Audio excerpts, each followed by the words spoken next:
आगे बढ़ते हैं, पाठ संख्या 336। और पिछले पाठ के तरह इस पाठ में भी कन्या लगन में बुध की ही बात करेंगे। पिछले पाठ में हम लोगों ने लग्न में, दूसरे में, तीसरे में, चौथे में क्या फल करता है इसको समझा। अब अगले पाठ में 5वें, 6ठे, 7वें, 8वें के फल को समझते हैं। और फिर से दोहरा दें कि काल पुरुष में बुध तीसरे, छठे का स्वामित्व रखता है और वर्तमान लग्न में लग्न प्लस दशम का स्वामित्व रखता है।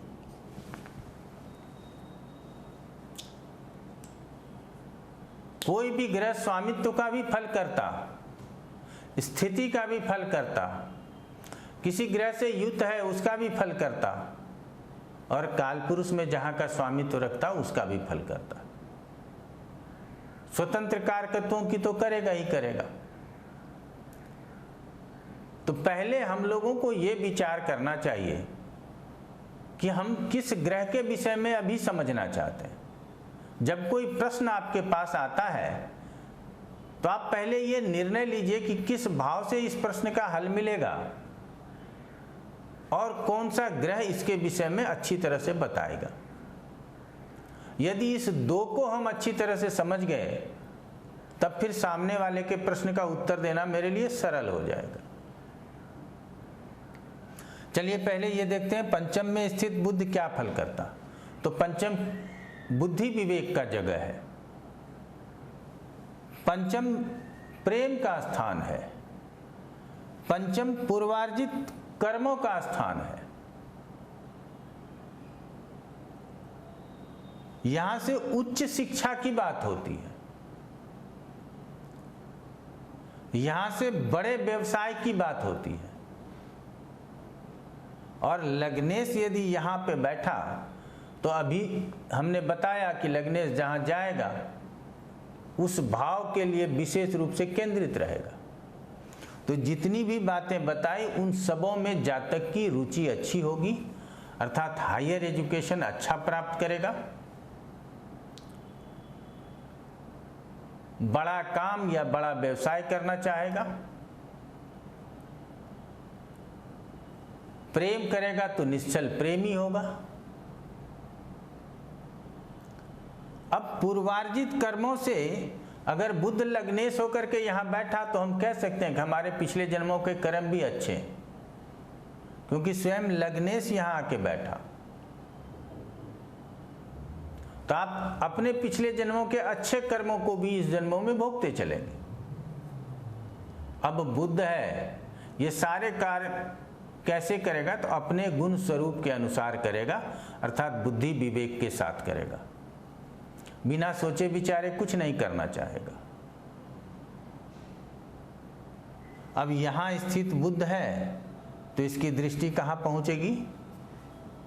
11th हाउस के ऊपर। हम नहीं कहते कि अपने शत्रु राशि को देख रहा, बुध देख रहा है, ये बुध की दृष्टि है और सौम्य कहते हैं इसको। तो अपने बुद्धि से लाभ को प्राप्त करने के लिए प्रयासरत रहेगा। हमने जो कार्य किया, जो काम किया, उसके पैसे हमको बराबर चाहिए।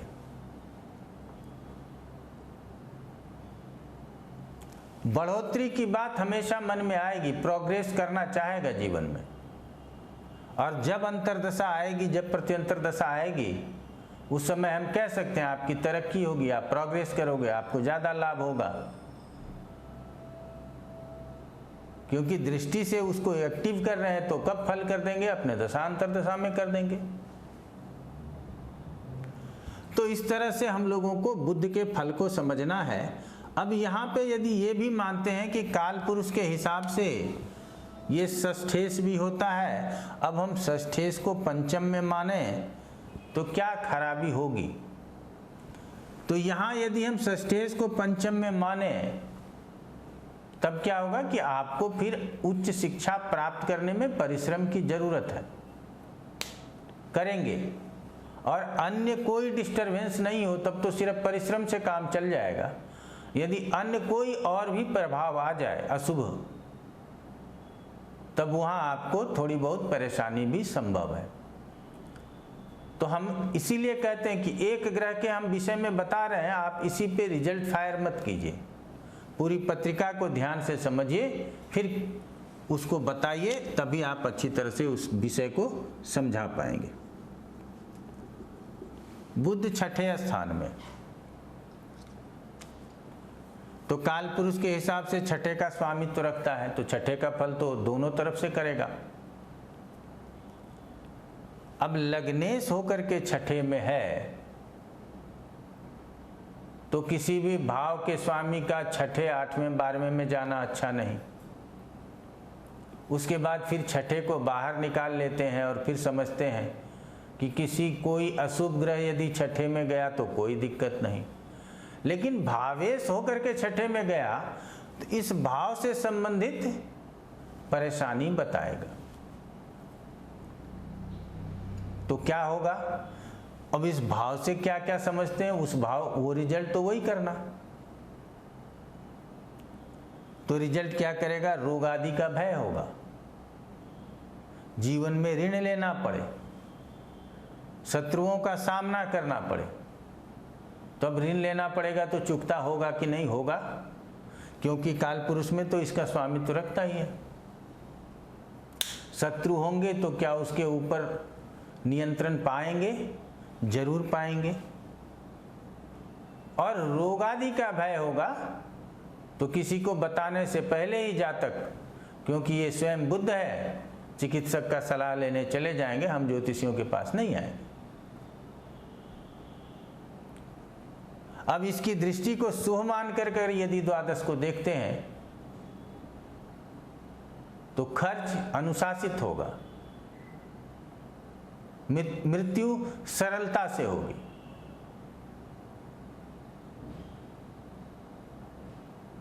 तो अब इससे जो बुरे प्रभाव देखते हैं उसका क्या करें, तो हमेशा उसके शुभ प्रभावों की, शुभ ग्रह शुभ प्रभावों की वृद्धि करता। अब बाकी को आप न्यूट्रल करके भी समझ सकते हैं। जेल जाएंगे, कहेंगे नहीं जाएंगे, क्यों जाएंगे। अब छठे में है तो कोर्ट कचहरी आदि का सामना करना पड़ सकता है, करना पड़ सकता है, मैंने पहले ही बताया, लेकिन उसके ऊपर उसका नियंत्रण होगा यदि शत्रु होगा भी तो ऐसे स्थिति में जेल जा सकते हैं, नहीं जाना चाहिए। तो इस तरह से आप लोगों को समझना है। चलिए, अब बुध यदि सप्तम स्थान में स्थित हो तो किस तरह का फल करेगा।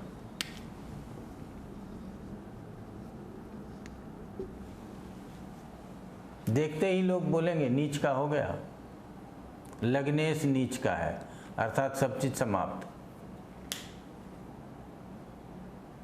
लग्न में गुरु बुध दिग्बली होता है, दिग्बल शून्य पे पहुंचा के आसपास पहुंचा, ये गणित में समझेंगे कि शून्य के आसपास क्यों मैंने कहा, ये नहीं पता किसी को, जबकि यहां से अधिक रिजल्ट प्राप्त होता है।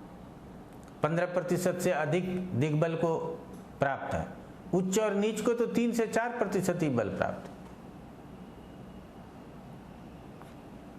तो हम यहां ये कह सकते हैं, गुरु की राशि में है, सप्तम स्थान केंद्र का स्थान है, शुभ स्थान कहते हैं। तो जब केंद्र में है, शुभ स्थान में है, और यहां नहीं बैठता तो अपने घर को नहीं देख पाता, तो ये उच्च की दृष्टि है, ये भी नहीं कहते हम। तो लग्नेश सप्तम में हो तो सांसारिक सुख भोगों के प्रति विशेष रुचि होती है, व्यवसाय में विशेष रुचि होगी, दैनिक कार्य को अनुशासन के साथ करना चाहेंगे, पत्नी भी बुद्धिमान होगी। अब ये नीच का फल तो है नहीं, ज्ञानवान पत्नी होगी क्योंकि गुरु के घर में है। अब लग्न को देख रहे हैं तो शारीरिक रूप से सुदृढ़ रहेंगे, विचारवान, आचरणवान होंगे, तो ऐसा यहाँ से कहना चाहिए। अब षष्ठे सप्तम में है काल पुरुष के हिसाब से, तो यहाँ थोड़े बहुत पत्नी के साथ, थोड़े बहुत, यदि अन्य और कोई प्रभाव नहीं हो तो आपको पता भी नहीं चलेगा कि हमको पत्नी के साथ वाद विवाद इस बुध के कारण से होता है। और यदि अन्य शनि, सूर्य, मंगल, राहु, केतु, इन पांचों में से यदि दो हो जाए तब तो पता चलेगा कि बुध भी काम कर रहा है। ये षष्ठेश भी है काल पुरुष का। तो कहाँ पता चलेगा, कहाँ नहीं पता चलेगा, ये भी ज्ञात होगा आपको। अब पराक्रमेश है और यहां है तो पत्नी पराक्रमी भी होगी, तो ऐसे पत्नी यदि कार्य क्षेत्र में भी हमारा मदद करे तो इसमें कोई परेशानी नहीं है, होना चाहिए। अब बुध यदि 8वें स्थान में स्थित हो, हम हमेशा कहते हैं 8वें में किसी भी ग्रह का जाना अच्छा नहीं, लेकिन बुध को 2, 4, 6, 8, 10 और 11 में जाने से कोई परहेज नहीं। लेकिन फिर भी लग्नेश होकर के अष्टम में गया, नॉट गुड, अच्छा नहीं कहेंगे। जातक को जीवन में शारीरिक रूप से भी परेशानियां आ सकती हैं। मंगल के घर में गया, अगर कहीं से मंगल आदि से या शनि आदि से, राहु आदि से प्रभावित हो जाए तो काल पुरुष में छठे का भी स्वामित्व रखता है, तो अंग भंग भी संभव है। आप देखते होंगे किसी का चोट चपेट में हाथ टूट जाता है, हाथ कट जाता है, कारखानों में काम करने में एक्सीडेंट में किसी अंग में परेशानी हो जाती है। तो अकेले बुध के यहां आने से नहीं होगा,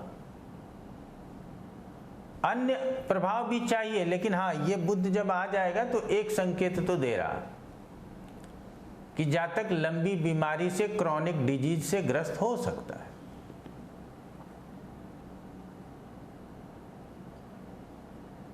तो अब ये डिजीज क्या होगा नहीं होगा ये मेडिकल एस्ट्रोलॉजी में हम लोग समझते हैं, लेकिन लग्नेश होकर के अष्टम में जाना अच्छा नहीं और करियर लॉर्ड होकर के भी अष्टम में जाना अच्छा नहीं। करियर में भी विशेष हमेशा परिवर्तन की बात आएगी। आज यहाँ नौकरी कर रहे हैं, छोड़ के वहाँ जा रहे हैं, वहाँ 2 साल टिके, फिर कोई प्रॉब्लम हो गया, वहाँ से भी निकलना पड़ रहा है। अब ये स्थान गुप्त ज्ञान, गुप्त धन, गुप्त कला, अचानक दुर्घटना आदि का स्थान है, तो ये लग्नेश होकर के यहाँ गया तो इन सभी विषयों के ऊपर इस जातक का फोकस बना रहेगा। चोट चपेट से डरेगा भी, गूढ़ विषयों में और गहराई तक जाने का प्रयास करेगा। शोध कार्य करने के लिए कोई दिक्कत नहीं है यहाँ,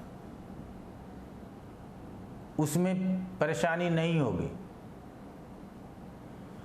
अब यहाँ से ये दृष्टि देता दूसरे स्थान पे है, तो कुटुंबों की बात, वाणी की बात, संस्कारों की बात, तो इसका धनी होगा। अपने परिवारजनों, कुटुंबजनों के साथ मेल जोल रखना चाहेगा, धन को सही जगह पर निवेश करना चाहेगा। ये दृष्टियों से जो एक्टिव हुआ वो बताया, लेकिन यहाँ बुध अष्टम में है तो बुध के कारकत्वों की हानि भी कहते हैं। यहाँ जातक तीक्ष्ण बुद्धि का नहीं होगा, लगातार परिश्रम करने के बाद ही शोध कार्यों में सफल होगा। इंटरेस्ट तो होगा उधर, पहले ही कहा अष्टम में है तो इंटरेस्ट होगा। वाणी में परेशानी हो सकती है क्योंकि वाणी का भी कारक है। स्वतंत्र रूप से व्यवसाय के लिए भी जाना जाता है तो व्यवसाय में भी परेशानी हो सकती है, अष्टम में गया तो। एक ही ग्रह की स्थिति किसी विषय के लिए अच्छा, किसी के लिए सामान्य और किसी के लिए बुरा बताता है। तो हम किसके लिए अच्छा कहेंगे, किसके लिए सामान्य कहेंगे और किसके लिए बुरा कहेंगे, ये उस प्रश्नों के ऊपर निर्भर करता है जो आप सुनेंगे। कोई आपके पास आएगा, वो बोलेगा कि कुछ भी बोलता है तो गलत ही बोलता है।